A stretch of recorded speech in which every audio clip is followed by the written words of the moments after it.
Welcome to turning a moment into a movement.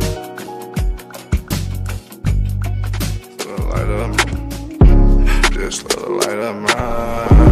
I'm gon' let it shine. I'm gon' let it shine.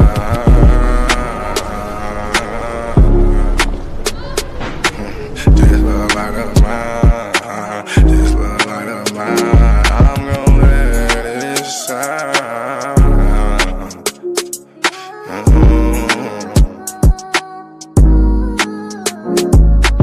This little light of mine, I'm gon' let it shine.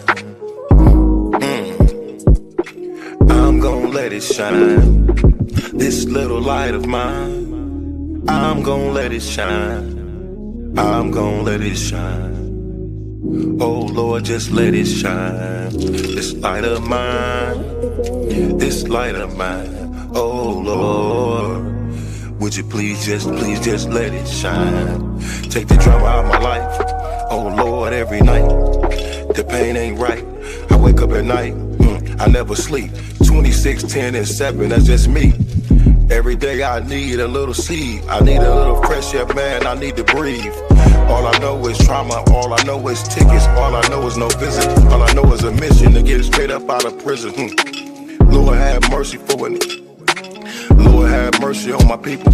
Preacher Mary Washington and all my real. Lord have mercy with my people. I pray to God, we really need you. When I was down bad, when things weren't going right, every time I prayed at night, I put my hands up in my face. I said, Lord have mercy, little light of mine. Lord God, please let it shine. It's the drama that I live in my life. I swear to God, I was a bad guy every night. 10 toes down, salute. Everybody suffering, everybody who trying to make a way. Everybody looking for the sky, everybody looking for that piece of pie. In a law library, I know what that feel like. Hoping that somebody get active and involved in your situation. Man, pop your collar and pray. Cause Lord have mercy on my soul. And they make bad guy father get out soon. And the rest of those brothers who be mobbing to child these mornings. Oh man, I ain't going to this afternoon. Man, I'ma miss dinner today. I got a couple noodles. Hey, you know what that feel like? Do you know what it is? And if you a victim of a wrongful conviction, suffered and served by Ken Worthy, then I know that you know what that pain feel like. And your mama know what that pain feel like. Your father know what that pain feel like. With that life, let that little shine. Let that light shine a little light of mine, huh? Bad guy, Doughboy Week, all these great people in this great world of ours. 10 toes down, salute. I appreciate you, bad guy. I appreciate you, Week. I appreciate the tech. I appreciate everybody in the studio. We gonna pop off that LV, ooh-wee. Cause that's what they be liking to see. But I hope you hear the message when you see me fresh. Salute. Salute. You do good, bro?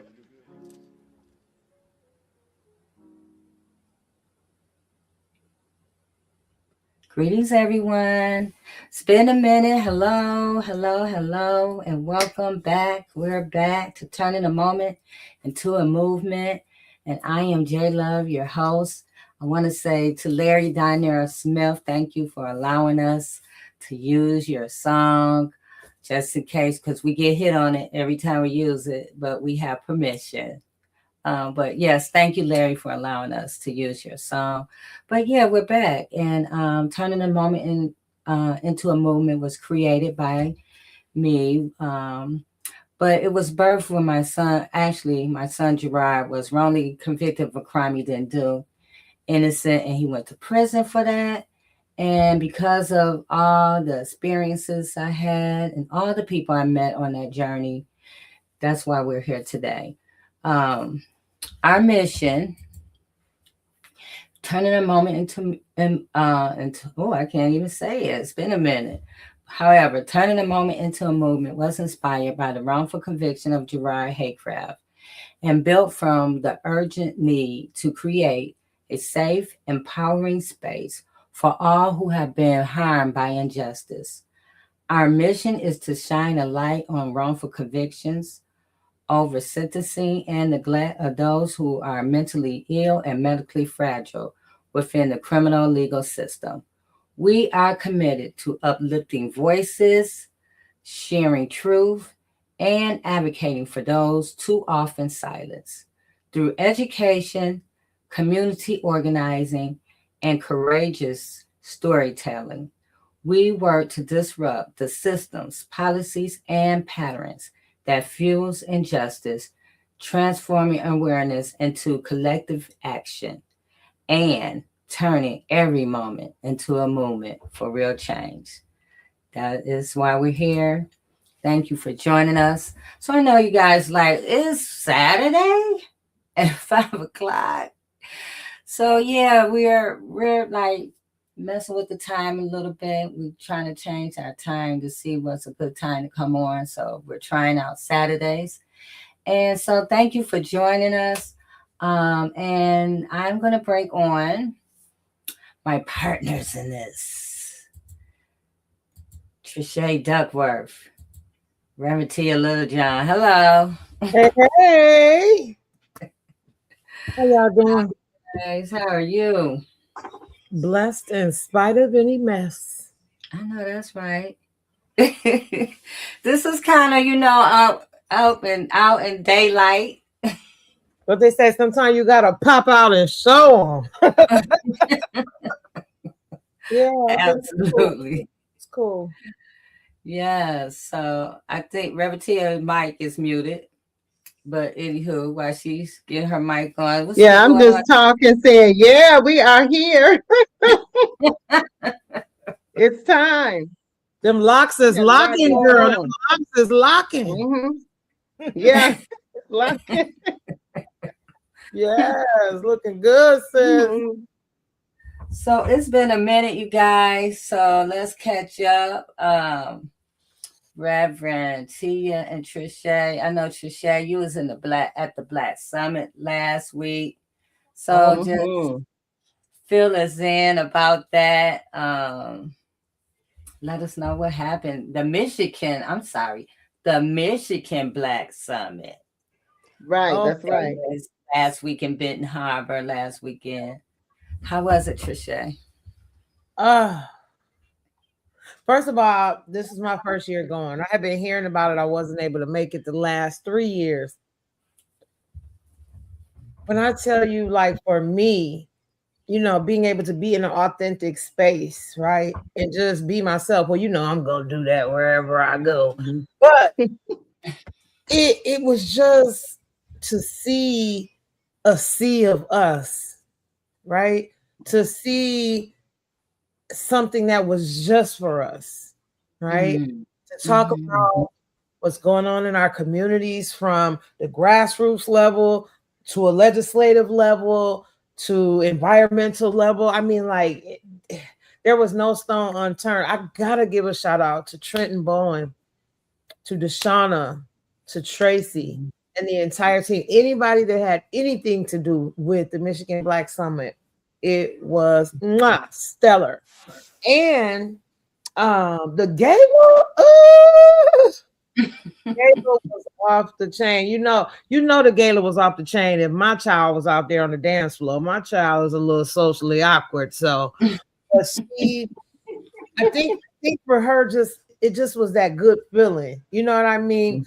Even to see elected officials in a different light. We were seeing elected officials dancing all around, where you've only seen folks to just be serious and in the serious moments. So, I mean, it was just a beautiful weekend. I would admonish anyone and everyone to make your way there next year for the 5th year. And, when you see those tickets drop, get on it, get your hotels booked. Do not book. No, I'm not going to slam the hotel. But, yeah, that was a challenge, our hotel, but it just in a nutshell, it was amazing. And then to be able to present about Krystal on the main stage, it was just to be able to look out and see people's faces. Jay started with the video that you did that showed Krystal's ear, and just to see people's response, and people were like talking at first, and then they kind of quieted it down, and it was just, I believe it was well received in people's hearts. People responded about it. Some people knew, some people didn't. We had a table there. We were blessed that we had a big old board right at the front door. So when people walked in, that's what they seen, to the left. And then we had our table. Tracy, which is one of our faithful volunteers, that girl got every single letter signed. She, come here, come here, you need to sign this, but it was just an amazing time. Oh, and teach them how to fish. We conducted our first workshop. So I was there, I guess, at Survivor Speak with our table, but we created a workshop called Beyond the Bullhorn, Finding Your Place in the Movement. And so we were able to have a workshop to be able to just kind of kick it with folks. I mean, it was just a blessing. I walked away from there feeling like if we could come on one accord. And there were people in places and spaces there that I had challenges with, okay? But when you realize that this movement is not about you, and that you need to set your ego to the side, because this wasn't about me and what I was going through with somebody else. This was family time. This was time for us to come together heart to heart, because we don't do that enough. I had to speak this morning with the Ann Arbor Dems, and that's why I said sometimes we're so in our head when it comes to dealing with one another, but we got to learn how to get in our hearts and get heart to heart. And so that's what that moment was for me, and I was just so grateful. I was so grateful. We seen the Lieutenant Governor, was able to kind of talk to him again, like, little fire to the fire, but again, that was an authentic moment, right? That was a real authentic moment, because you came into space where I'm into space, and we know that you have not been attentive and have not responded the way that, not even a compassionate response, not one time in my opinion, but even to be able to be there in that moment and express that, but still keep a composure that does not disrupt what is going on. Because again, it's not about me and what I think, right? But there are moments where no matter where we're at, you know what the old folks say, wherever you clown, that's where it's going down.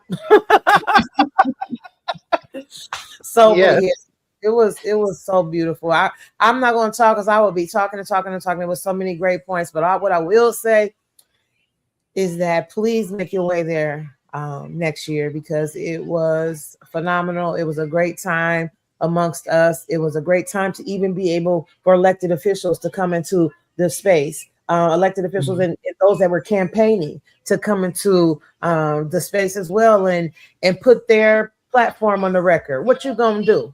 Now we can't just listen to what they're gonna do, because once they get elected, we got to hold them accountable to what they said they were gonna do. That's how that works, right? But it was beautiful. It was beautiful. We had to cut our we had to cut our presentation short. We were slated for a 30-minute presentation. However, the time, and I think some just with the weather and stuff like that, folks were coming in and they weren't able to start right on time, and so we had to cut it short. But let me tell you, honey, you can give me 30 seconds, 90 seconds, 2 minutes, 3 minutes, 5 minutes, 15 minutes.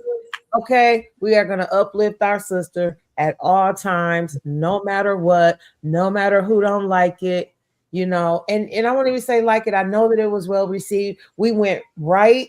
The elected officials went, the House of Representatives went, then the Krystal segment, and then the Lieutenant Governor segment. And what I will say, and we're going to say it, but I'm going to say it. There was not one mention of Krystal from our Lieutenant Governor after taking the stage and seeing her ear. There was not one mention of Krystal. And I wasn't going to say anything, but community members and attendees was coming to me. Did you see that? He not saying nothing. I'm finna go say something to him. I was like, hey, what can I say? Because now people are seeing that Krystal is being ignored, from the top all the way down to the bottom, and so, but I just thank Trenton for thinking about Krystal enough to uplift her in that space and allow her. She had a page, a booklet in the ad. So now people went home with that booklet and they'll be able to look at it and give a call on her behalf if it hits their heart. So it was just a moment of togetherness and still being able to uplift Krystal. She go where we go. I know that's right. That's right. What was the theme of the fierce urgency of now? I like that. Urgency of now. And if anybody walked away from that and you didn't feel the fierce urgency of now, then you need to check your heart. Everybody that was there should have walked away with something, because there was something there for everybody. And so we hope that people next year will catch. I'm praying that it will grow so much that they will outgrow the space that they're in right now. We need that. We need to come together. We are the only race, well, I won't say only, but maybe, that will not come together no matter what. Some people, they get together, make billions of dollars and don't even like each other, but they understand the common goal. And if we could just stop fighting about what we disagree on and focus on what we do agree on, then we can make change. Yeah. Amen. Amen. I agree, Trische. We always, it's so easy to focus on what divides us.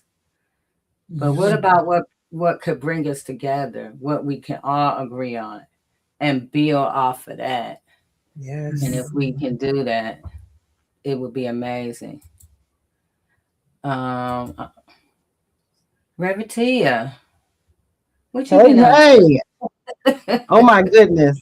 Look, besides working all the time, I have been I was with Bishop Bernadette Jefferson. We did feed almost 200 people in Flint in January.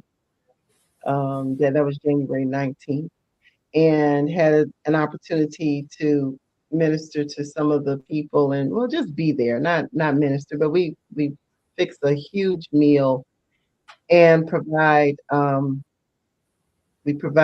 blankets and all kinds of things, sleeping bags and toiletries, and it's surprising how many homeless families are out there right now. Um, and so just gearing up for that and doing that was a lot of time. The other thing was with Michigan Coalition for Human Rights, we had What the Hell is Going On? And Dr. Abiomi, Elena Harada, and Dr. Yusuf Shakur presented along with, oh my goodness, I'm forgetting her name. I call her Sally. But anyway, basically all of the neighborhoods in the city of Detroit came together to talk about what's actually going on in the neighborhood because we don't see it on the news. So whereas we see ICE in all these other areas, we don't realize that it's in Detroit, that it's in Ann Arbor, that it's in Ypsilanti, it's all over. And people are being you know, arrested and taken to jail and put in places where they don't know, and children are left homeless. Some parents have taken other children into their home where the ICE has come and taken the parents and left the children there. And the other thing is seeing that all of the mechanisms behind that, you have some of the cities that are taking the homes now and going into the land bank. So after the families have been taken, and when they come back, they don't have their home anymore. When they come back, they don't have their car anymore. A lot of times the car is either stolen or just totally trashed. So it's, not only getting the word out, but seeing basically how can all of the communities come within the cities to help one another and to be there for one another, because they're not talking about African Americans that are being arrested by ICE. They're not talking about it, but it's happening. And some of them are students, so that it's very important that we see what's going on. You know what the beauty of that was, even there I was able to bring up Krystal, and I love it that people are listening and coming to me even in that forum saying, how's Krystal doing? What's happening now?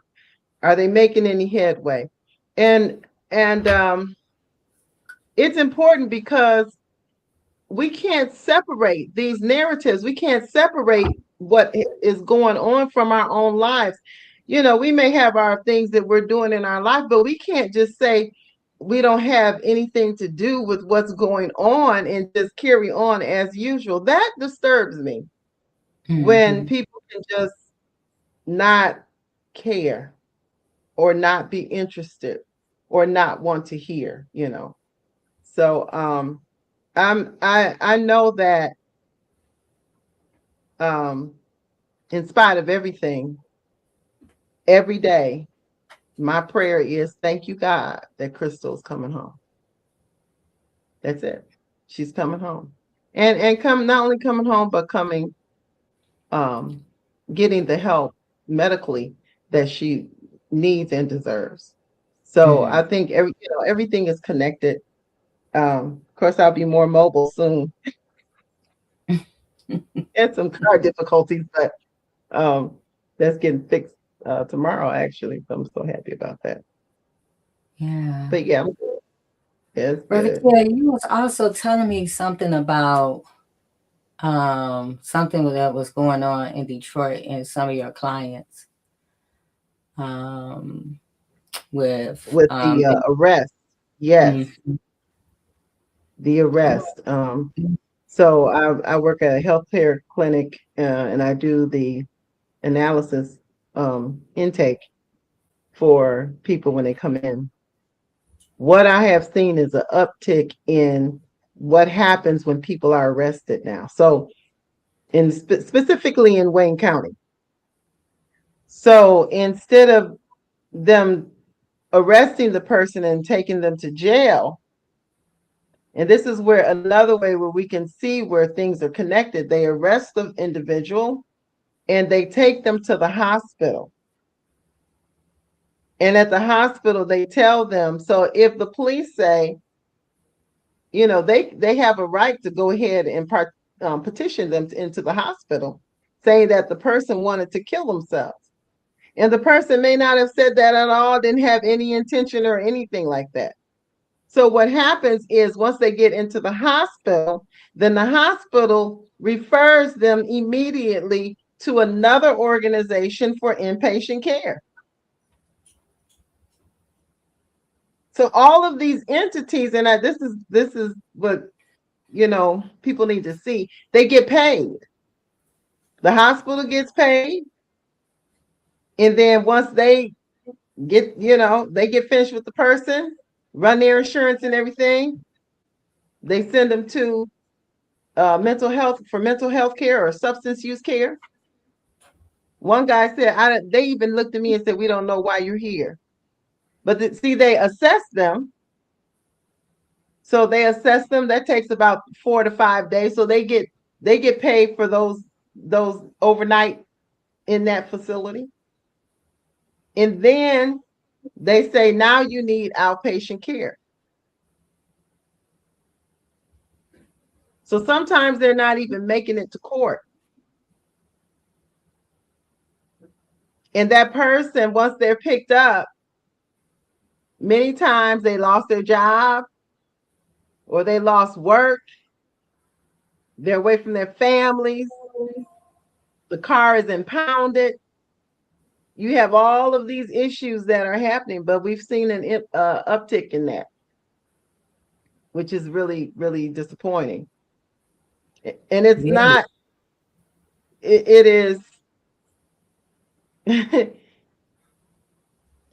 it can be people who are in the same culture as I am that still participate in those kinds of activities.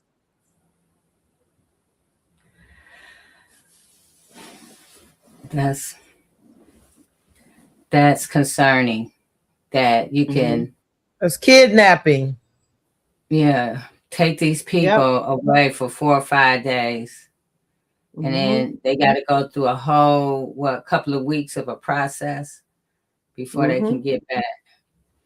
Of course, you done lost your job. Yeah. And then I think about the agitation, right? You're holding me against my will. I don't really know why I'm here. Then when I start going off on you, oh, see, I told you they're crazy. See, they're so, so it's like, no, you can trigger somebody into a reaction. Doesn't mean they're crazy. Really, it means that you are, because you're going to kidnap somebody. You know what I mean? But again, because people don't know about this stuff we don't know most times until it happens to us or somebody within our close proximity. And that's why I was challenging the A2Ms this morning. We have to learn how to look beyond our scope and see what's going on. And I am definitely very compassionate. My heart goes out to what's going on with ICE right now, because it can be any of us. That ain't nothing but slave catchers. Okay? That ain't nothing but slave catchers out there. But there is no reason that somebody should be ripped off the streets like that. And I mean, this world, this system. And we have to really pay attention to what's going on. I know, we don't want to be we're not on the front lines of it, but they're open. I was just reading about, they're talking about opening up a 500-bed facility near the airport. Yeah, Romulus. Yeah. Wait. That's where we got to blow the whistle. Wait. When are they going to do this? And who's behind it? There was I want to say is his name Calamari. He I just heard about that today. Let me see. I want to say Because it's the people of Romulus need to in the neighboring that county there. That's Wayne County. Mm-hmm. We need to 500 fight that. bed detention center opening up near the airport somewhere.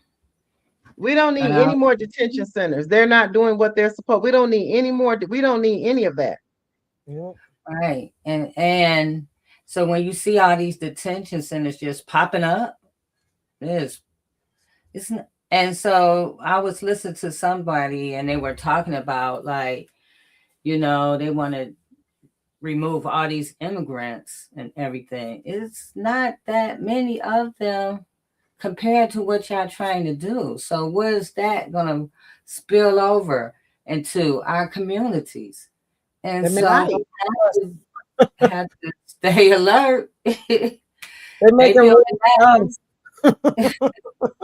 we might be in some of these 500 bed facilities, fighting and trying to get out of it. So, what kind of, you don't know where they're taking people. They're not putting them in no system.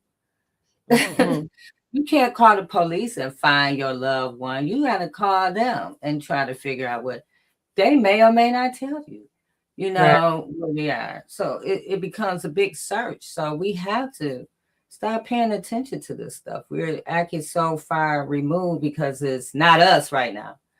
It's not us, but it is. It is. Yeah. So if they don't have, go ahead, Trische. No, I was just gonna say if they are killing our Caucasian siblings that come into contact with ICE, I don't understand what we're not understanding. We know what this looks like. Mm-hmm. We've been there, but we act like we're so far removed, and that's where I'm saying we got to wake up. We got to come back into reality, man, because I hate for it to come back into reality when you getting snatched up next.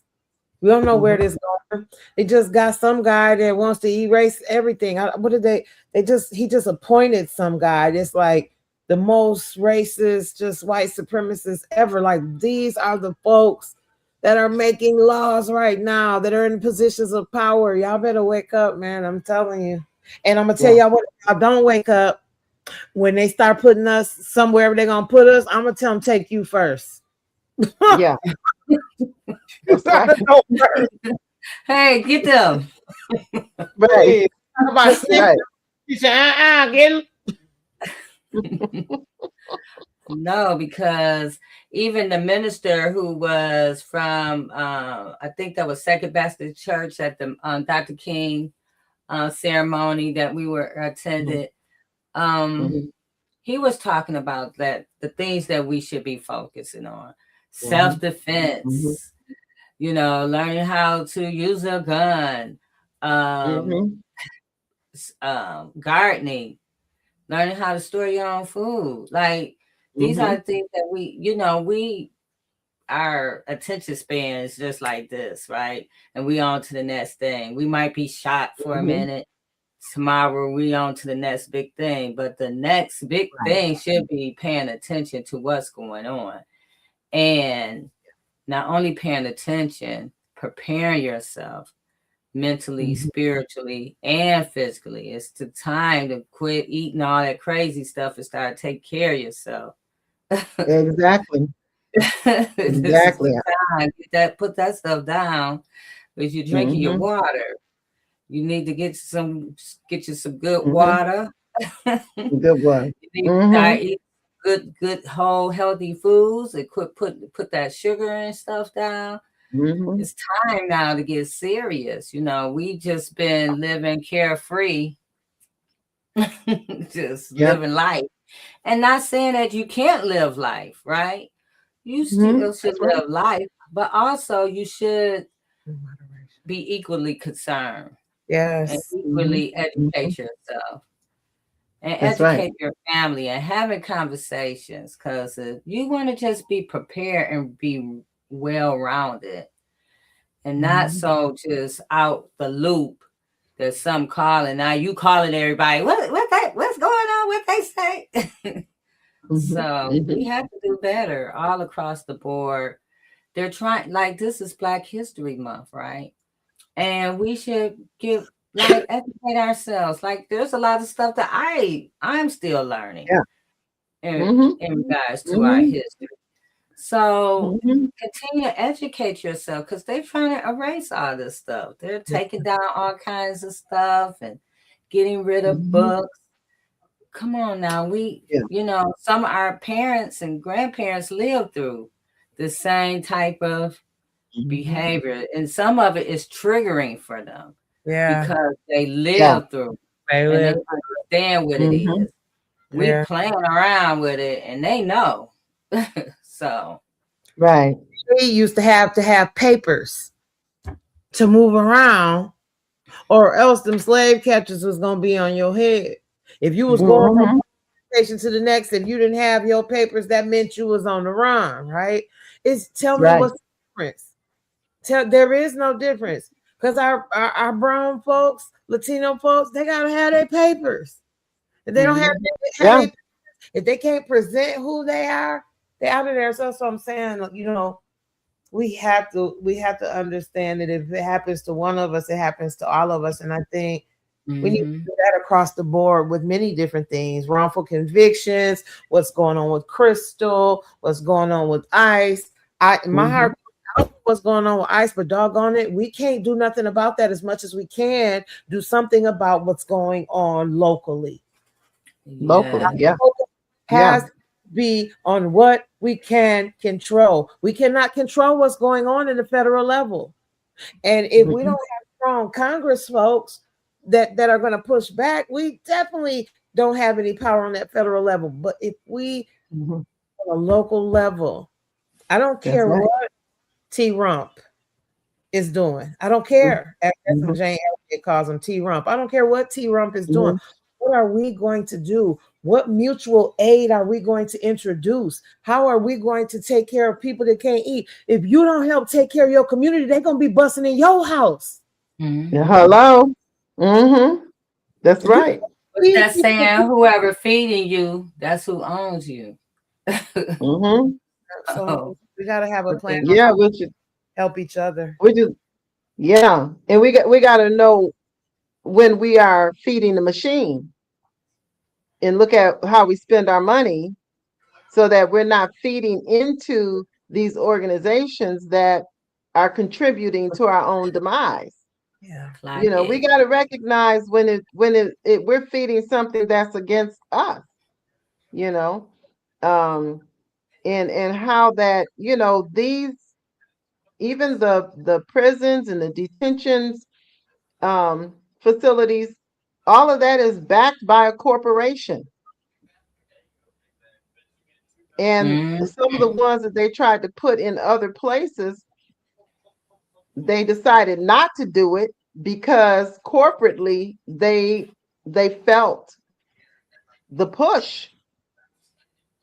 And then the board of that corporation said, we need not to do this. So there has been success where CEOs have rescinded the agreement to allow the government to purchase that land or that facility. They rescinded it because the people fought back, because the community came together. And so this is what we're going to have to do, that.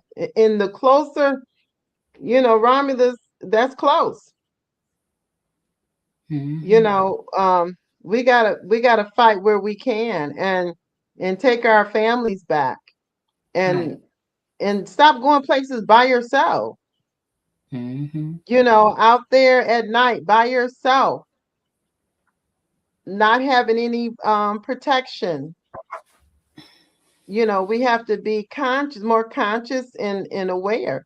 And we got to know too that, they're trying to pass a law now that we won't even be able to vote without having a birth certificate or a passport. Now, personally, that won't affect me, but it may affect somebody I know, I'm sure. Right. So, You know, and and so these are the things that we need to be aware of, and I'm praying that um and they're doing things to distract us from the things that do affect us. mm-hmm, And that's one thing that will affect us. But we can't be so distracted that we don't come together and call our representatives and be on their heads about these kinds of things. And should not be. mm-hmm, It should not be, because right now the citizens are being treated as terrorists. mm-hmm. And this is an unfortunate thing. Yeah, one of these weeks I'm gonna have to get Marvina on here to talk about what's Marvina Haynes to talk about what's going on in Minneapolis, because she's out there. She's out there. They're blowing whistles. They're alerting people like that. They're living this whole thing, and even though they took some ages of wages recently, I think they said like 700. Where they going? You know what I'm saying? And Yeah. then here, the ICE is here, but it's not being Hmm. televised and broadcast like it's being televised and broadcast there. So we have to do our own due diligence. And another thing you said about the distraction, that's to keep you off of what you need to be focusing on. We so busy focusing Hmm. on the files.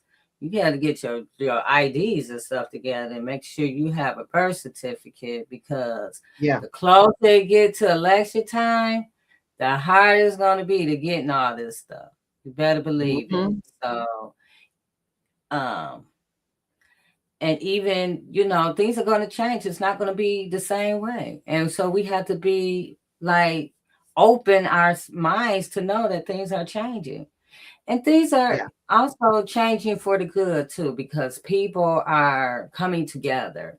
People Mhm. who never came together before, are now coming together, and seeing, the pain of each other, seeing the Yeah. humanity in each other. I think me and Trische was talking about that this week, about people seeing the Yeah. humanity. Like, we had a tough week this week, Krystal was having a tough week, and we're trying to just keep it alive, her name lifted and in every Mhm. space.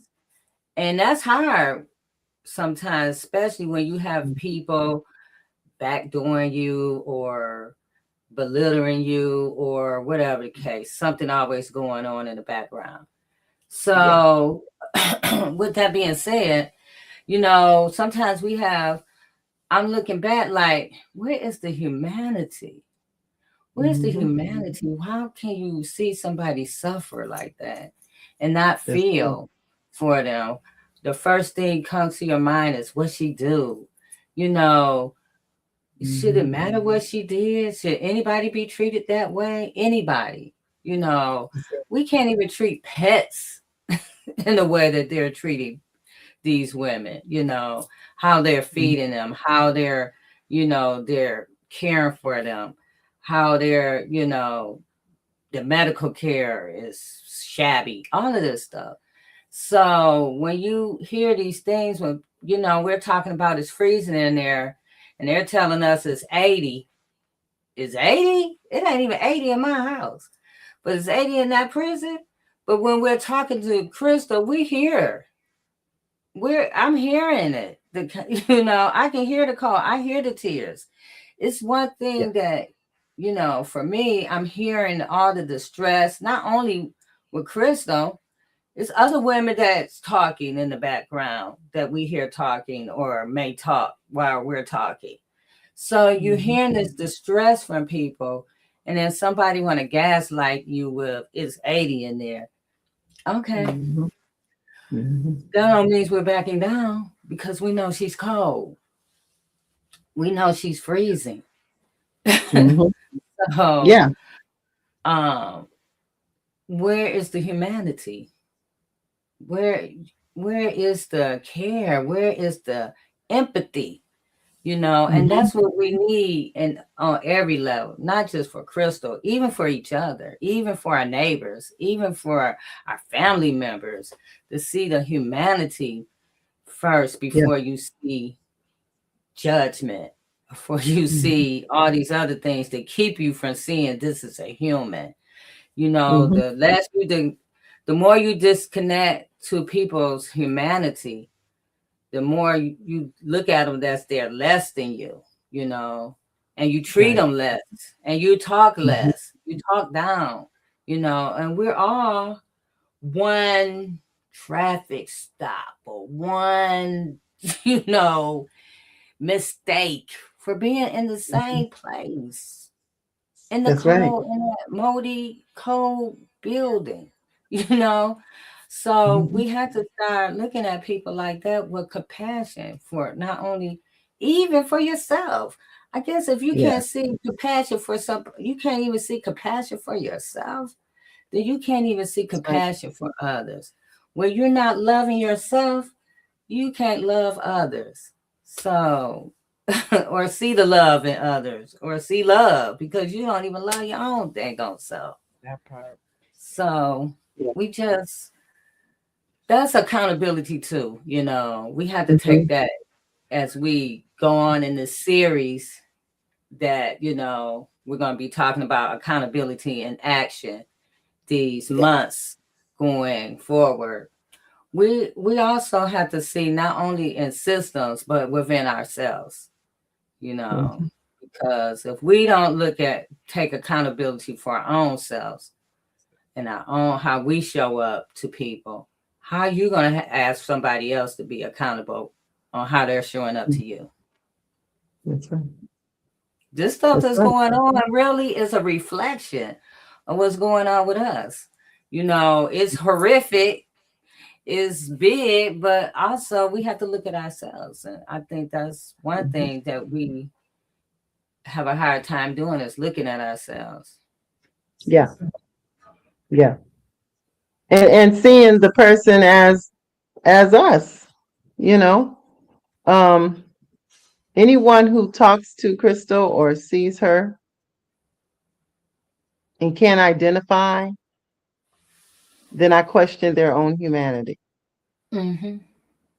If you can look at her and talk to her and not have any empathy and not be able to see the inhumane treatment and the insanity of the whole thing, then I question your humanity.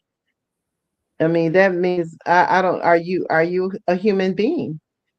Because why would you want another human being to suffer? And when you think about it, are we so used to suffering? Are we so used to suffering that suffering is like a thing? Like we're okay with that? We're okay Mm-hmm. seeing the suffering. We need to ask ourselves that. We need to ask our children and those around us in our families. That's okay. That's okay for you to see suffering, and you're okay with that. Have you been so desensitized through media and movies and all kinds of games that it's okay? That's okay. You can't feel anymore. Mm-hmm. There is a part of humanity that I think has been stripped away for people to be okay with that. Mm-hmm. And so if you've gone and you've spoken, if you've gone behind those prison walls and you can't identify with people,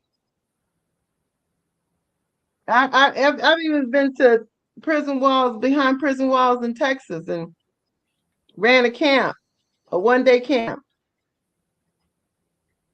And this facility was all male, but it was a detention for youth. All those boys, all those boys. And I didn't just see all those boys, I saw sons, I saw Mm-hmm. children. I saw children who have aren't going won't have an opportunity, children who are were going in one place, going waiting to go into the prison as an adult. So we got to be able to ask ourselves, where am I on the humanity scale? Am I human? Because I've just decided that many people that I've listened to and that I see, they just cannot be human. They're subhuman. I don't even know what to call them. Yeah, and that's why some people are okay with people locking children and stuff up in cages and separating them from their family because they don't even see the humanity for them.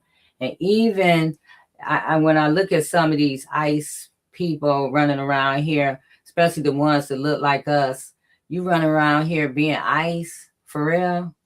You're like, you the new slave catcher, 2026. You because Master said he was going to give you a $50,000 signing bonus that you don't even get. You get a little bit each year you stay. And if you don't stay, you got to pay it back. All of these things that you can't see the humanity when you think that's okay to do stuff like that for money or for anything, So we have to be more, have more awareness of what we're doing, what we're accepting as truth, because what's going on here is inhumane. It's inhumane. I watched how they took the 5-year-old baby and set them in the driveway for the mother to come out, like used them as bait. And it made me think about, our ancestors. They took our babies, used them as alligator bait. They took the babies away and, did whatever. They separated families. This is all in our DNA right now. And this is how the way we are right now. So you're doing it again. You know what I'm saying? So again, we like what Trische was saying, we have to focus locally. That's what we have to focus locally. That's right. First starts at home with yourself, and then outwardly to look at who you're electing. Look at who you're, who's talking like you, who talk to the people. I never talked to legislators this much in my life, but I get why it's important because they don't know. They don't know what's going on. They need you to tell them what's going on. Really, honestly, they do need you to ring their phone. They do need your emails because they're operating on. If you're not getting in contact with them, they're operating like everything is okay. That's right. Everything's okay. Nobody's calling me. Nobody's contacting me. They're here for you're paying their salary. Their salary comes out of your money every day, every week, every month. Talk to them, contact them, get their number. Yes. Don't be afraid to talk to them. That's what they signed up for. Even if they say, hey, it's 8 o'clock, you signed up for it. That's right. My bad, but you signed up for it. So if we not talking to them, some other group is, some other organization is, some other ethnic group of people are talking to them, and that's why their needs are getting met. We are not at the table where we need to be, partly because we've been excluded, but also partly because we don't know who we are, don't assume our rightful place. I'm not looking for nobody to invite me into a space where I know I need to be, right? And so we have to really assume the position and really take an assertive approach about our future. You know what I mean? Like, it's not being rude. It's not being disrespectful. It's just knowing that we are needed in these spaces so that we can put our needs. How many of us have a lobbying license? I wasn't even thinking about that. Shawana Vaughn taught me about that. Get your lobbying license so you can pull them out while they're in I forgot what you call it, but in session, right? Only the lobbyists can pull them out. Guess who's a lobbyist? DTE, all these big groups. They're down, MDOC. Oh, they're all there. They're in these meetings. They're making sure that their voices are heard. If our needs are not present at the table, it is because we are not present at the table to make sure that our needs are front and center. And that is on us. Right. Now, Yeah. we can make our Yeah. needs, if we continue to present our needs and they are not being met, then that's on them. And then that's when we need to alter who we vote for. Okay. But if we are not Mhm. showing up, we can't keep pointing the finger at people when we're not in the places and the spaces that we need to be to advocate for ourselves. Ain't nobody Mhm. coming to save us. So we Right. have to go save ourselves. We have to go and initiate. I'm trying to teach our students, no, we're going to call these elected officials. We're going to make meetings with them. We're going to, it's not Mhm. enough to just email them. Okay. That's not enough. We've been emailing Gretchen, sending letters, everything. She ain't responded. She ain't said 2 words. I'm trying to figure out how I can No. serve her, but not responding to us. Mhm. Mhm. But we have to Mhm. be in charge of it as best as we know how, as best as we can. This machine is fierce, but it Yeah. cannot outweigh the power of the people if we come together. Right. And know That's that right. you have power. You do have power, and you got to understand Mhm. how to utilize your power and how to follow the chain of command. You know, Yeah. because when you jump all the way, you know, people. Well, did you talk to this person? Well, did you talk to this person? Did you talk to this person? So now you going backwards when you Mhm. can go move forward. So, and these are all the things that we're going to be talking about. You know, how we can become activists, our own activists. You know, we've been getting calls since we've been doing this with Krystal. This campaign with Mhm. Krystal has taken up so much of our time that we can't even work on other stuff right now, you Mhm. know, like we really want to. And Yeah. so, but guess what? You could be your own activist. You Yes. can stand up Yes. for your own self. Teach them how to Mhm. fish. That's what we're going to That's be right. doing. How to fish. We're going to Mhm. be talking about that. We're going to be giving people tools so you can learn how to do the things that we learned how to do. You know, I just didn't Mhm. wake. I didn't have a clue. Didn't have a clue what to do. Didn't know the process. Literally walked around with my cell phone in my hand for months until my son Mhm. called. Didn't know what's going to happen. Didn't even have nobody to ask. So I'm just saying it behooves us to Yeah. learn, to pick up a book, to read, to ask questions, to investigate. Mhm. These some things that you can do for yourself. And then when you get in a Yeah. space that you hit in the bump of your head, you can say, hey, I did Mhm. A, B, and C. Can I have a 15, 20 minutes of your time so I can see what's the net? You don't have to be so dependent on somebody else to save you. We've been saying Mhm. this since we've been on here. Nobody is coming. So you're Nobody going to comes. have to figure out how to Mhm. save yourself. And so, and that Mhm. means saving yourself means to learn to take yourself out of the space of being a victim to being an advocate, to Yeah. being able to stand Yeah. up for yourself. So Mhm. And those are the sometimes, it's just calling out the wolf, calling out those wolves in sheep clothing, because we got to blow the whistle. We got to blow the whistle when Mhm. you encounter injustice, blow the whistle. Being silent is not going to be the answer. That's not going to work. That's not going to work. And that's the fallacy of many things, is that we think that, well, if I'm good. This is how wrongfully convicted get convicted. I didn't Mhm. do it. Mhm. Well, I'm good because I didn't do it. Or I can go on down and talk to the police because I didn't have nothing to do with that. Mhm. It appears to be clear. But when you see that injustice is happening, now is not the time to depend on just you and your righteousness. It is Mhm. time to blow the whistle, uncover it, shout loud. That squeaky oil, the squeaky wheel gets the oil. Shout, Mhm. tell everybody, get help, Yeah. talk, let it be the topic of your conversation so you can get the help you need. Everybody's not going to be there to help you. Everybody's not going to come when you tell them.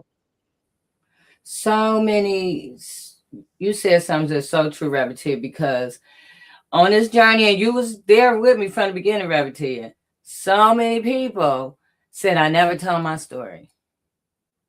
I never said anything. I never, and so I like, okay, let's tell your story. You know, that's why we here. You know, the fourth Friday of the month, every month, we're going to highlight a wrongful conviction story. So if you have a story, we need you to email us. You can email us at turning a moment into a movement at gmail.com. I'm trying to find our banner. But you email us, and here it is. Yeah. Email us. Let us know your story. Give us the details. Where can we find the case? All of that, so we can look it up, so we can help you highlight your story. You know, I know teach them how to fish. We're going to be doing some things on how to effectively tell your story. How you can, even your story, you can do it like in an elevator pitch. And I remember, was that Leah that you had on there, Trische? Who was that?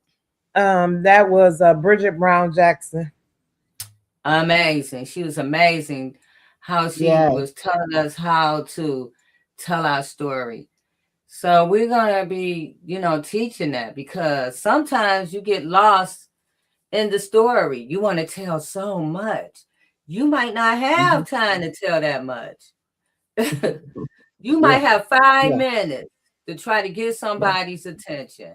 And you need to know what is the important parts of your story to tell in those 5 minutes.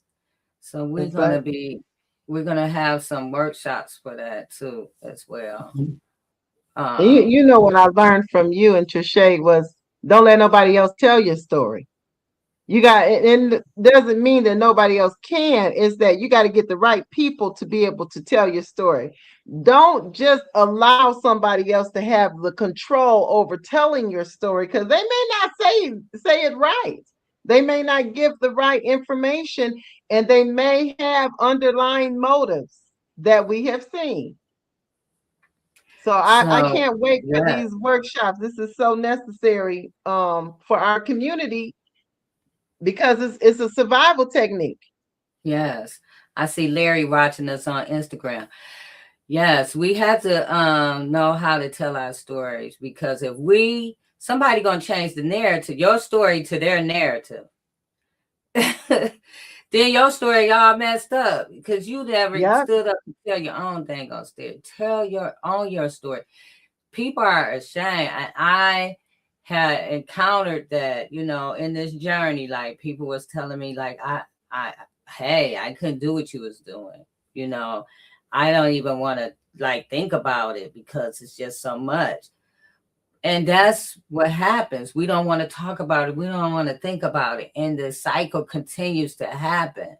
So we have to empower ourselves to think about it, to talk about it, to get rid of that shame. That's something that's a whole religious piece I don't really want to get into about right now. But the shame thing, we have to let that go, because that's what's holding us, helping to hold us in bondage, you know, because we're so ashamed that we don't want to tell it. We don't want nobody to know.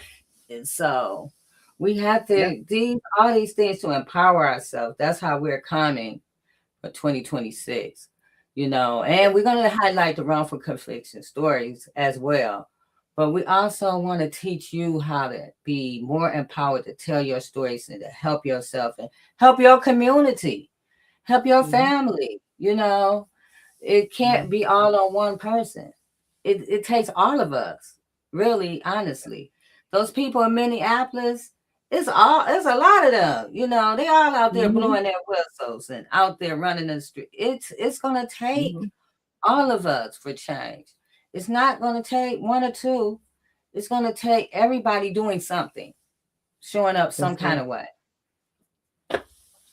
So, with that being said, I want to talk about, Trische, I want her to talk about our unsung hero.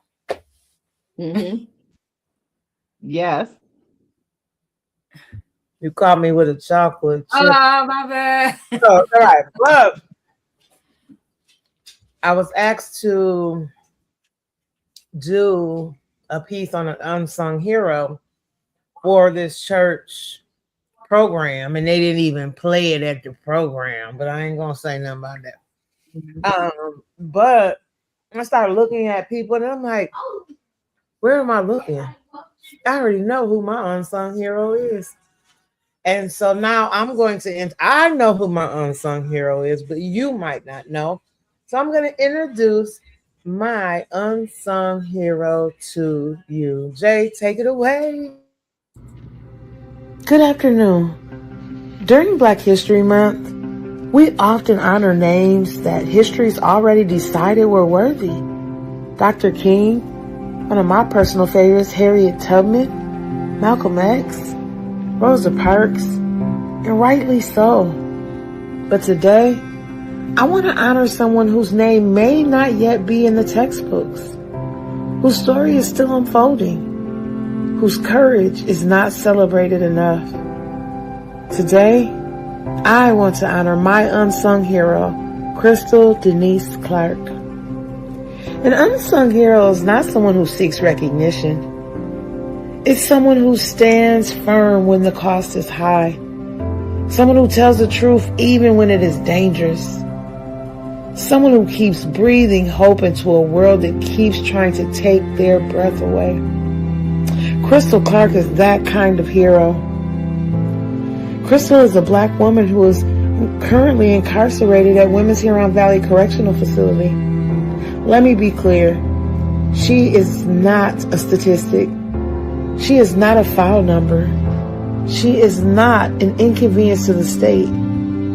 She's a truth teller who's actually wrongfully incarcerated.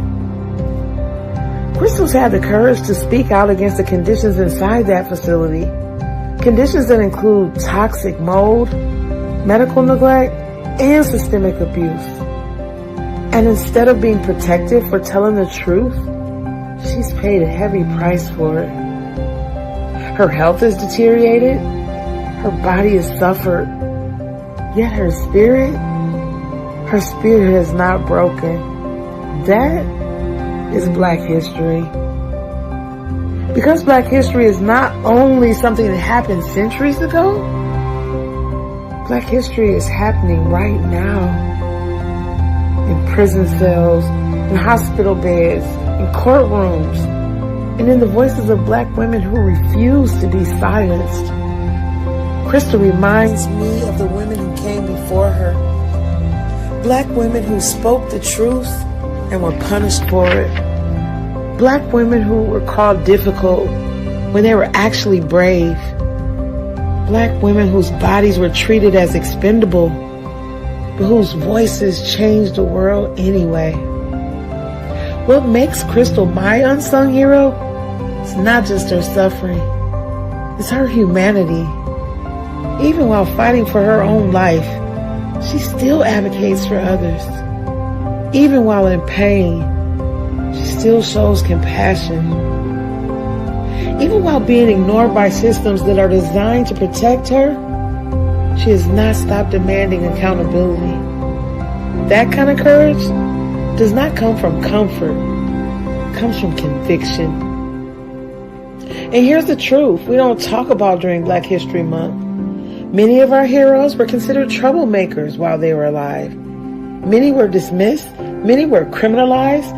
Many were ignored. History did not save them.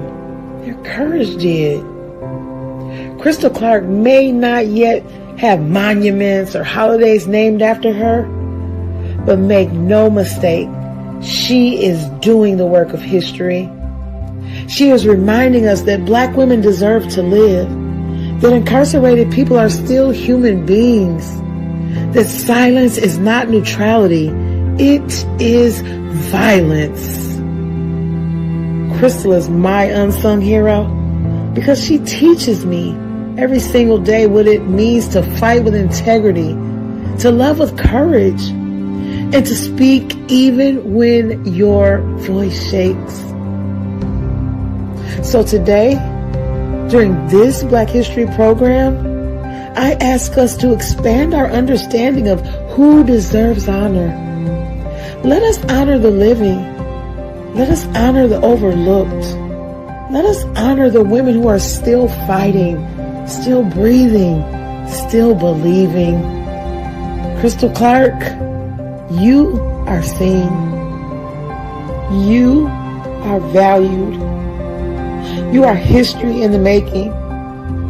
And one day, the world will catch up to the truth you've been telling all along. Krystal, we love you. Thank you.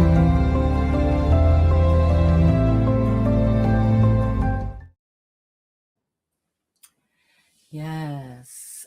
Yes, that's beautiful. Yeah. I think that I Mm. added music to it. So this was Trische first time hearing it with the music. Mm. Beautiful. You know, Mm-hmm. Krystal still sings. She still prays for people.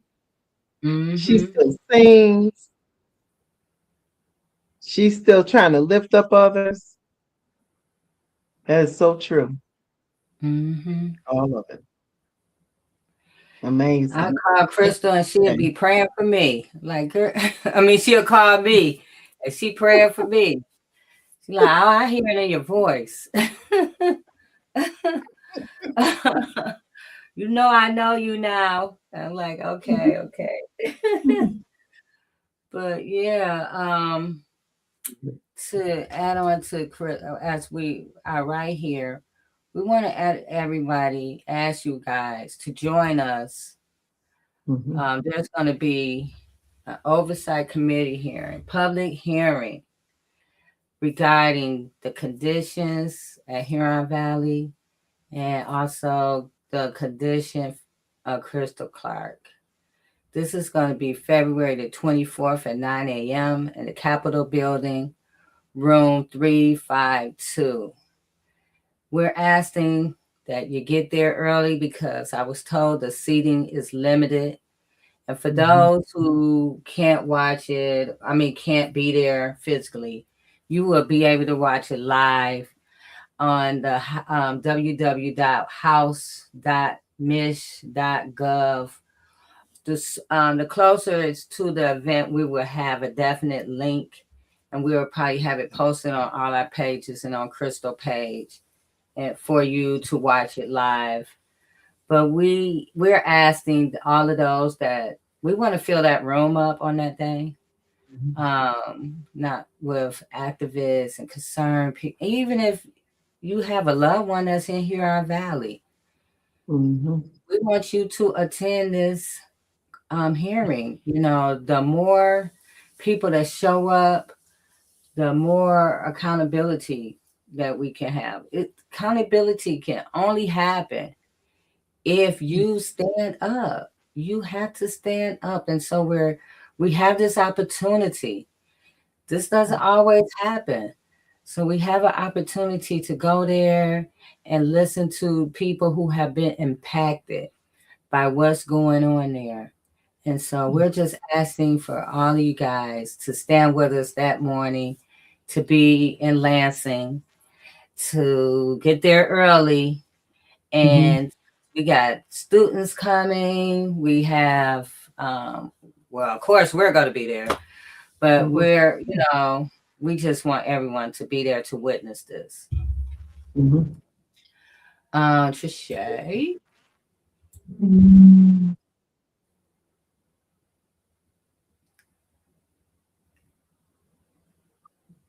Beautiful. Mm-hmm.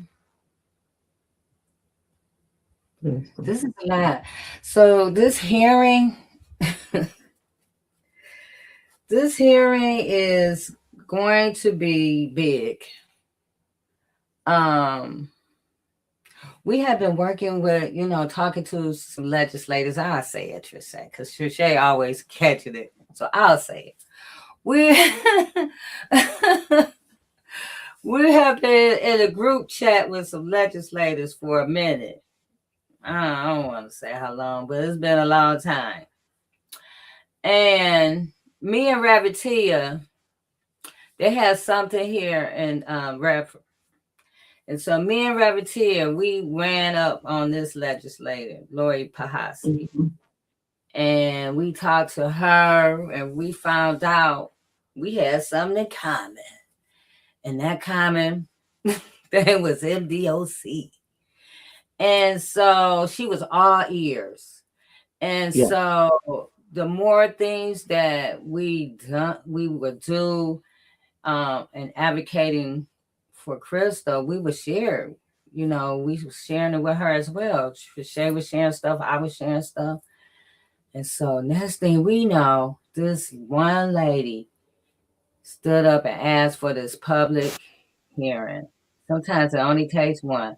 We talking to about 6, and it only took one.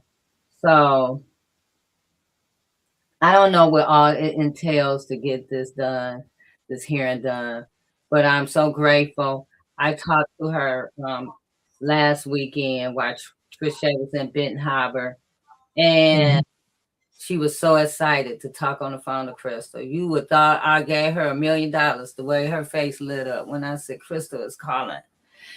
And it was so, but what got me about her was she had not only listened, she read everything. She was well versed in the conditions of Krystal. She read all the lab reports because I'm telling you, it's a ton of them. It's a ton of them. Like we have stuff online, and that's not even half of it. Yeah. But she had read the doctor report. She done read the lab report. She done read the doctor's notes.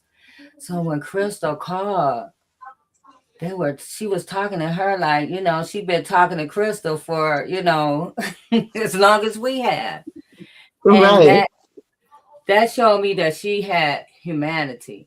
Yeah. That showed me that Yeah. she had compassion, that she cared, and that she was concerned.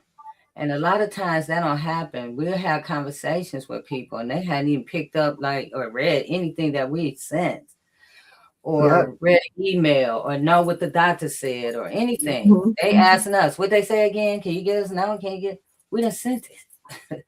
This lady had went through every document, everything we sent, watched the videos of the other women and just felt it tugged at her heartstrings. And Yeah. we're meeting more and more. And I have to say this to Trisha because I have noticed that we're meeting more and more new people that can't look away, that is Yeah. tugging at their heartstrings. And they're not asking about what happened. They're looking at what's going on. And they're like just finding that it's insane that nothing's being done. We showed a picture of her with her ears. I guess we had a video of it where the ears is all black and full of mold, but now they're turning black. And so, As well as the leg turning black. and how it's spread into now her legs. It's like it's coming up her legs and everything. So I'm saying this all to say that I'm so grateful for this opportunity for these women and those who are impacted. There's some whistleblowers that's going to be there, that's going to be speaking up. And I'm just so grateful for this opportunity that we're going to have to put this out there. And I know it's going to be hard for some people to hear, but it's necessary because not only for Krystal, but for other women that's there and for the women who died and didn't have this opportunity to stand up for herself. I know, and Trisha can talk more about this, talking to Jennifer Wallace's children. I mean, they're like so inspired to stand up, and they just lost their mother for being there. And from what I gather, she was wrongly convicted as well. And so it's a lot. It's a lot of these wrongful convictions, and I'm going to say this one thing too, and then I'm going to let y'all go. But as we look at these wrongful convictions in Michigan, we don't see a lot of women. We do not see a lot of women. So we just fight for it. Go ahead. To piggyback on that, we was getting nowhere. The Dems, we've been reaching out to them for 4 years. So the Spirit told me to reach to the Republicans. And so I did. So shout out to Jay DeBoyer, Sarah Leitner. We had a meeting with Sarah Leitner, Angela Regis. Who else did we reach to? We reached to Ann Boland. We really didn't get a lot back from them. But and we asked Mr. DeBoyer, hey, can we have a public hearing? Right? Mm-hmm. Rest of this public hearing from them, and they said, well, we don't know, so many people ask for public hearings, and so we don't know, and that they just left it at that. And it just speaks to how one man plants, another man waters, and God gives the increase. Because I knew about Miss Pahusky because we had been talking about the lawsuit that she had. But it's like we had already toiled the ground over there, right? And then here she come, and it was just like right, like a puzzle piece, right? Mm-hmm. Where, again, we talking about some elected officials who don't even read the paperwork we sent. That's how you don't have no empathy, because you don't know what the hell really going on. Because there'd be no way that you could look at results from her doctor's visits and not be moved to action. You're more worried about your campaigns than you are humanity.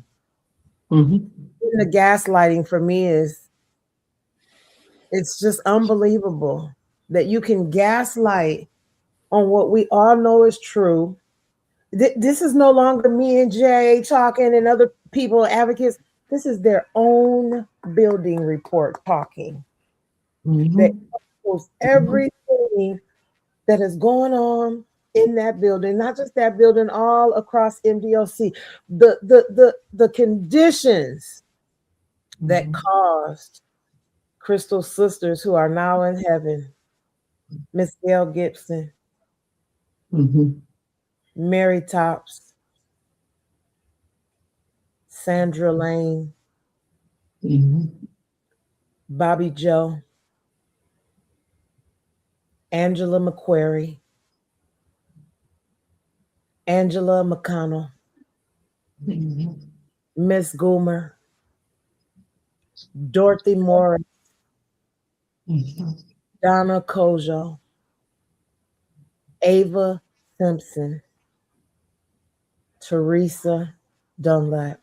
We came into this begging for Miss Teresa Dunlap's life because she had mold growing out of her chemo port. She was in hospice. They could have allowed her to go home and die with dignity, surrounded by her family members, but they could not have the compassion to even do that.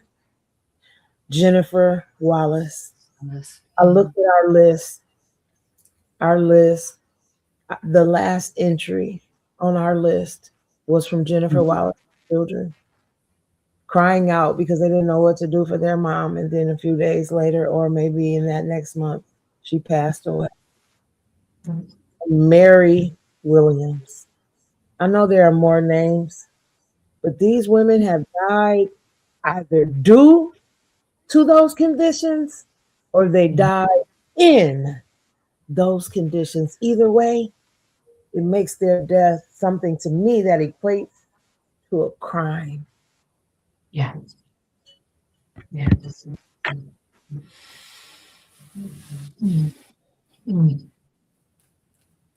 Yeah. So true.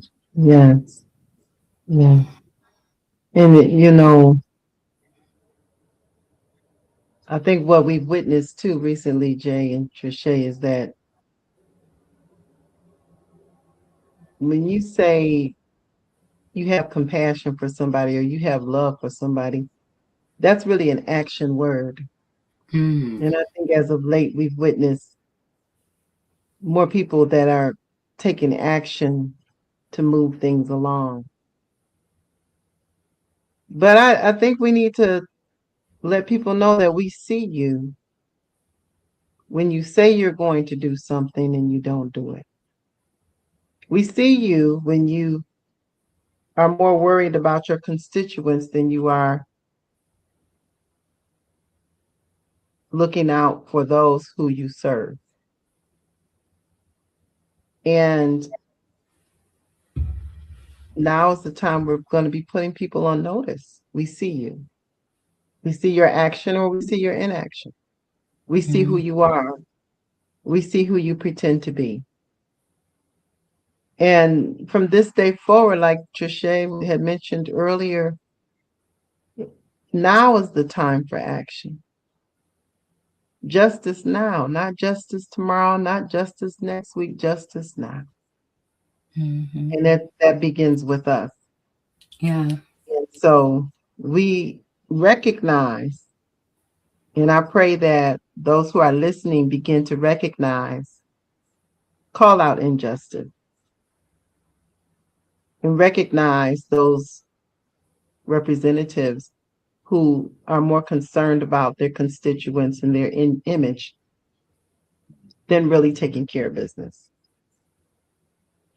Yeah. Because, no matter where you land, on what side of the political thing you're on, right is right and wrong is wrong, no matter what. You got to have a moral compass. Mhm. It's going to swing one way or the other. Hopefully, you're swinging towards the right. Because this is all it is. It's about love. Everything that's going on is about love or unloving. Yeah. It's unloving to see somebody suffering in a way and you have the power to say or do something and you do nothing. Very unloving. Mhm. So, and it's very unloving for you to ignore the cries Mhm. and the cause. It's very unloving. So we have to be able to be more loving and more compassionate so that love and compassion can stretch out beyond your front door and Mhm. and all over. And again, Yeah. it just ties back to understanding who's running for what locally. Who are you Mhm. aligning yourself with? Who are you voting Mhm. for? Where are you being Mhm. fed at? And when I say fed, spiritually fed, Mhm. who are Huh. you lining you mentally with? Because if you're out of alignment, then it shows. This lady has Mhm. been fighting for 15 years. 15 years she's been suffering. And she's been it's torture. It's not Mhm. even pain anymore. She's living through torture. Her Mhm. eyes are bothering her now. Yeah. Her legs looks like mold is growing up. Her ears are turning black. Like this stuff is, you know. And so when we talk to other people who saw her and said, "Hey, I can't even look away. I got to do something." Hey, I saw her and I can't. I'm going to do this A, B, and C. Like we have people that's really. You think you hearing from us? We are not. There's some other That's people right. on board that's powerful. And so, and Mhm. you will be hearing more as time goes on how they're showing up. But it's just, we have to show up for each other. And Mhm. also, this is a black woman and black women. We have to show up for each other. Yeah. I was listening today, and black women, over 300,000, if not more by now, black women are unemployed. It's a target on black Yeah. women right now, right? And so, as women, or all women, but especially Black women. We need to come together and support each other, you Yeah. know, because the target is on, because we hold down elections. We hold down. When something's important, we show up. And so because we show up, because we stand strong, which is also in our DNA, because we had our ancestors, our grandmothers, our mothers, their mothers, and all had to be strong women. So that is in us. So that puts a target on our back. So we have to Mhm. support each other. And this is one of our sisters that's crying out Yeah. for help. And so we have to be there for her, because none of our sisters should be like that. We have another Rebecca.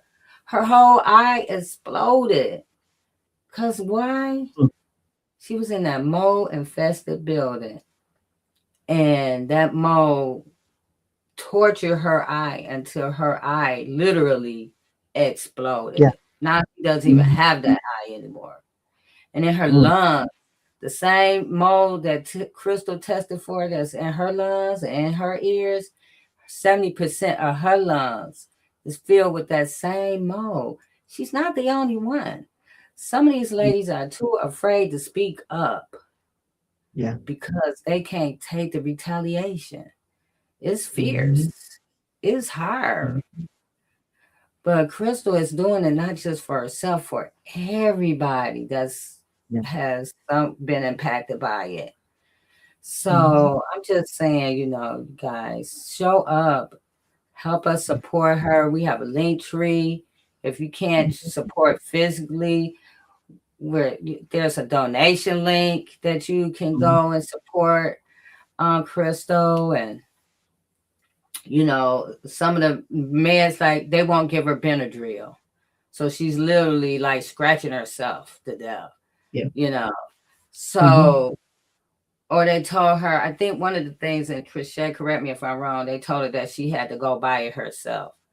So, And that's not even Benadryl. That's some lower level, buy it herself. you know. So, Yeah. Yeah, because it's an allergy. It's right, still she's allergic to the mold, so to allergic to it. that's ridiculous. Right. So when some women can come in there and ask for it and they get a whole shot, she can't even get a pill. So we Mm. just asking, however you can fit in to support this movement for Krystal, just support. There's a link for it. Um, it's the QR code on the screen. That QR code is for Krystal. If you want to go to our link tree, that's the QR code to the link tree. I think I have a banner for it. Maybe not. Oh, yes, I do. That's the banner, link tree, fighting for Krystal Clark. You could go there. You could read more about Krystal. It'll direct you to the website. You can read doctor's letters, physician notes. You can see the labs. Like, we're not, in the beginning, people were like, we were making this stuff up. No, we're not making it Mhm. up. We got plenty of proof, years of it. So, um, if you want to support her, just go to the link tree, hit the QR code, or here's the link on the screen. And for those who are listening, it is Linktree/fighting for Krystal Clark, and support this move for Krystal. Share the videos. Share there's tons of videos. Her Mhm. Facebook book page is Krystal Clark. You can find her on Facebook. You can find stuff on Instagram, TikTok. There's TikTok videos. She's on all social media platforms. Mhm. So, hey, Miss Dr. Clay. So, yeah, we're asking you to support that movement and also be with us in Lansing on February 24th. That's a Tuesday morning. If you can, if not, watch it. Watch it, share with others, post it on your page, on your social media platforms, so everyone can see this. This is really history, and I'm Mhm. glad they're doing it in Black History Month. So it's making it even more powerful because this Black woman is going to be able to not only tell her story, there's going to be other women there to tell their stories as well. So, do we have everything that we need to talk about today, ladies? Just stay tuned for the Gatekeepers Awards that's coming out 2026. We will have the nomination forms ready. So we'll be dropping those within the next few weeks so that you can nominate your favorite gatekeeper. And we will have everyone who's on the list is going to get an award. But the one that has the most entries will be Gatekeeper of the Year. And so we're doing a Gatekeeper of the Year award. And so we just want to come together and honor all of our gatekeepers and the head gatekeepers. We want to let them know that we know they're all gatekeeping. And we just want to honor them in that space, right? Because they won't be there that much longer. That's right. That's how, like, what's the award that I have here? The Sambo Awards. Yeah. This reminded me of the Sambo Awards. No, let me tell you why I just said that, right? Because in that that was very intentional, right? Like why I just said that, right? Because I think what happens is that the gatekeepers think that God is not tired of them. And scriptures long before this time right now talk about the gatekeepers, right? So my thing is this: just be aware, Matthew 23, woe unto you, teachers of the law, Pharisees, you hypocrites, you shut the door of the kingdom of heaven in people's faces. You yourselves do not enter, nor will you let those enter who are trying to, right? So, and Reverend Tia, you called out one too. I can't remember which one that was that you called out that pertains to the gatekeepers. But we also understand that this is spiritual warfare. This is spiritual wickedness in high places. That we just come to serve folks. Notice that you busy looking at us, but you barking up the wrong. Because the one that's coming to give you your reward, you're probably gonna be sorry that you even standing in line for that. So, just saying to the gate, you might want to move yourself out of the way. Because if God has to move you out of the way, woe unto you. Woe unto you. Yes. I think Reverend Tia was talking about the lawyers. Yeah, it was woe unto you, lawyers. I'm gonna get the right version.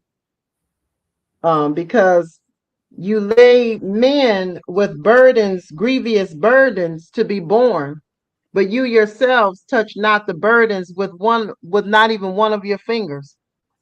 So, and that was in Luke 11. And it's in red letters. Woe unto you, lawyers. Because a lot of what's going on in every area is a lot of paper pushing from lawyers. And the burden is placed on the people.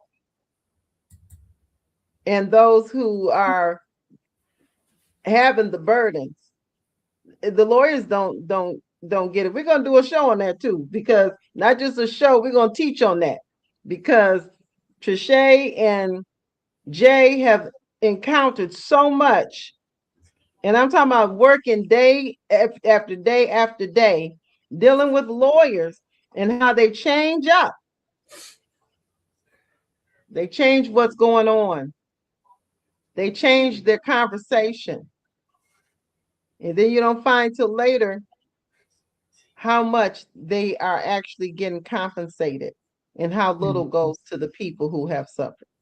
$50 million or more. I just saw a video of I don't know if she was a guest on here, My Detroit Lawyer, and she just did a video the other day, and she was talking about how people are complaining about these lawyers in this area that are doing little to nothing and that are taking people money. And so she was on behalf of she was apologizing on the behalf of the lawyers who do the work, who are out here fighting for people, because that should not happen. And so we have seen some crazy stuff that we're going to probably be able to talk about real soon. And it's going to take us because it's going to take a minute to unfold this stuff. But some people, we think it's one system, it's this system too, you know, and that's in everything. Just like we think it's the Republicans, it's the Democrats too. It's like we're in the middle and we're like trying to navigate through all of it. And it's crazy work that's out here that people are preying on people just because they can make $1 or they see the dollars. And so they'll let you sit up somewhere and die to prove their point. And so to prove their point, and then they can go home and go to sleep every night knowing that you in there suffering. So it's a lot of this experience. This journey with Krystal has opened my eyes to a lot. I wish I didn't know. I really didn't know. I kind of see why people keep their eyes closed, because once you open, your eyes are open, you can't even close them. You can't go back. No, they do the ostrich. Have you know they dance the ostrich? Hey, hey, put your head in the sand. Hey, hey, put your head. They put their head in the sand. Then they down there. Then they look up to see who looking. Then they put their head back down again. And that's what I see in a lot of our elected officials. When you said it earlier, they won't even read the information we send them. One of them said, we were talking about the Benadryl and how the infectious disease doctor said she needs the Benadryl and how MDOC took her Benadryl. And the elected official came back and said, well, we first need to see what they said, what the MDOC doctor said. And I messaged back, I said, did you read what we sent you?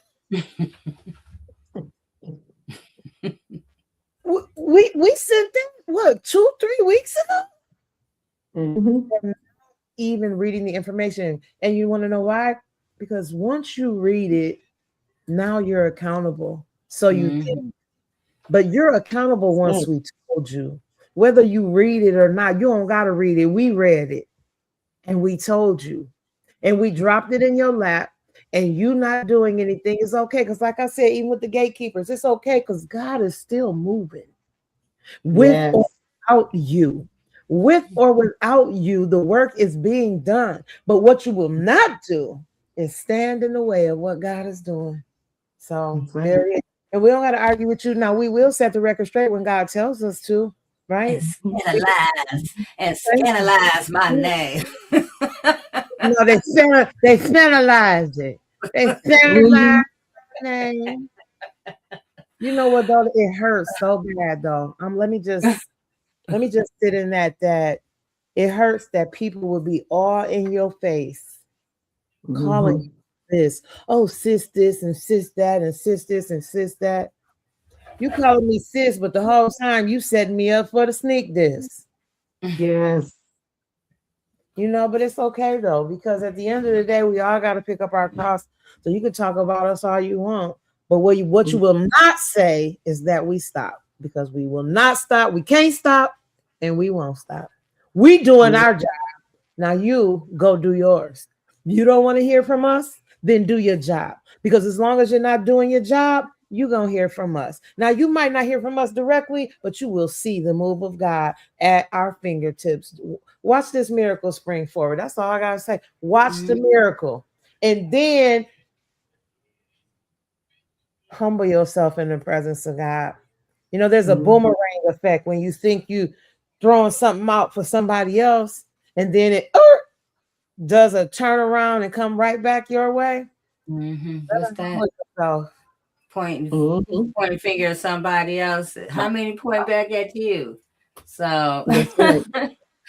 and guess what? We ain't even mad. no, you You want know to what? I like you. I can't argue with you. You mad. That's right. We ain't mad because you know what? You ain't doing nothing if you ain't got no haters. That If part. somebody ain't talking about you, you ain't doing nothing. So That's right. you just confirming that we're doing something. Yeah. And thank Mhm. you. We're gonna keep pushing. We're here for Krystal. Um, she's our leader. Mhm. Take me That's to your right. leader. We talk to her every day, 2, 3 times a day, Mhm. sometimes more than that, you know. But we just praying for her strength. Today was a tough day for her. So just keep Krystal in our prayer and in your prayers as she goes through this. This is a hard journey.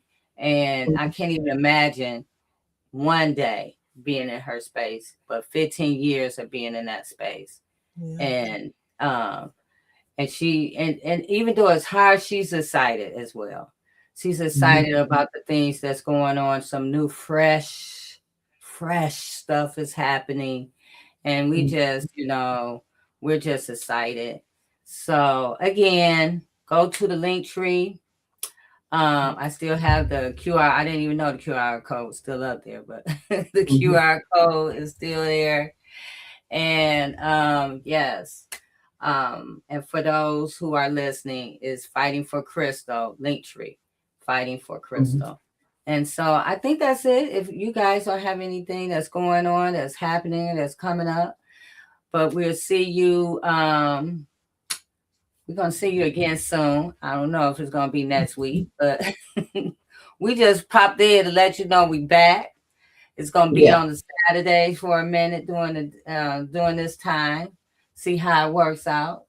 Because the Friday sometimes it be a little late, Yeah. little late. Might have something want to do, and we still on here. So Yeah. yes, so we working on our time, and we're gonna do some different things. We're gonna move to Patreon, and we're gonna have like some exclusive videos and interviews with people. So we got a whole new plan of expanding our platform. And then we got to introduce you guys to teach them how to fish. Mhm. So our new baby. And so we're looking forward to that. And more collaborations like with Dr. Clay. We're gonna get him back on here. We're gonna probably do some exclusive stuff with him. And so, yeah, we're expanding. So, um, we're also going to be standing up March the 10th with Darrell, Yeah. Mhm. Mr. Beat the Odds. He's going back to court. Uh, Make it do what it do. Okay, doctor. We're going to be, he's going to court March 10th. He's still fighting his wrongful conviction. But also in that fight, he's setting up to offer support for others who may be going through needing expungement or who may need counsel of some things that they're going through. He's setting this all up for that same day. I'm going to get some more information so I could put it out here for him once he gets his flyer done. And so a lot of groups are going to be, and I think also one of the innocent clinics is going to be there as well. So look out for that information. Tattoo that on the brain cell March the 10th. That's going to be big, and that's going to be a big event for Mr. Beat the Odds, who beat the odds Yeah. representing himself Yeah. Yeah. by his so. And then he That's came right. home and he's going to Yale Law School and he's doing all kind of community work. So we're proud of him. I know Thelonious was still fighting. I don't know where his case is right now, but we still sending love to Thelonious. Um, and then all our brothers and sisters who have been exonerated or who's fighting the fight, we're sending you love. And again, for those who are looking to for us to support you on bringing your story to light, contact us, email us, and for those who might want to join us as a panelist, And hey. We're going to be talking about the case of Kenyon Clinton.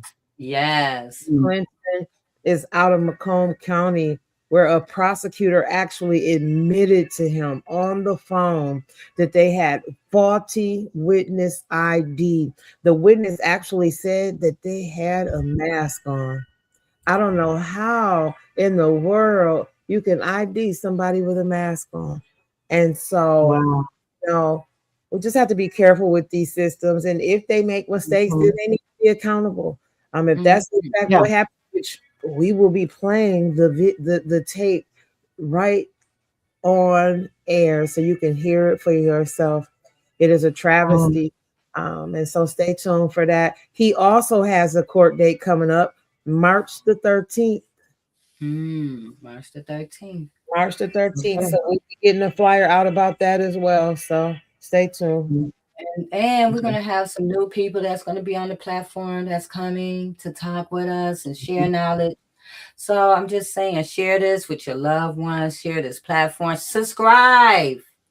Yeah. Subscribe. So whenever we come on live, you will always be notified. But if you don't subscribe, then you might miss something. So please subscribe.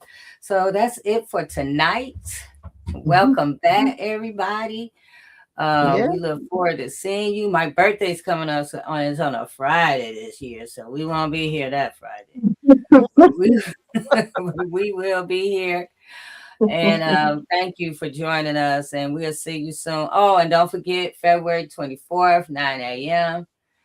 Lansing, join us. Meet us at 8. Get there early. Get there. Act like it started at 8 when it started at 9. But I'm going to tell you, I really feel like people are going to be trying to fill those seats. So please get there. We will be there at 8 when that building opens up. Yes. So that's it. We'll see you soon. Me, Reverend Tia, and Trische. Yes. I'm turning the moment to a movement. TJT. Good night, everybody. Good night. Just the light of mine. I'm gonna let it shine. I'm gonna let it shine.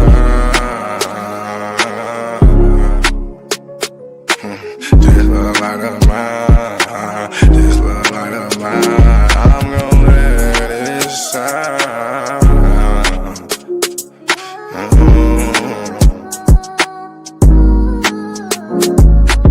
This little light of mine, I'm gonna let it shine.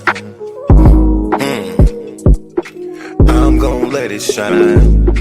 This little light of mine, I'm gonna let it shine.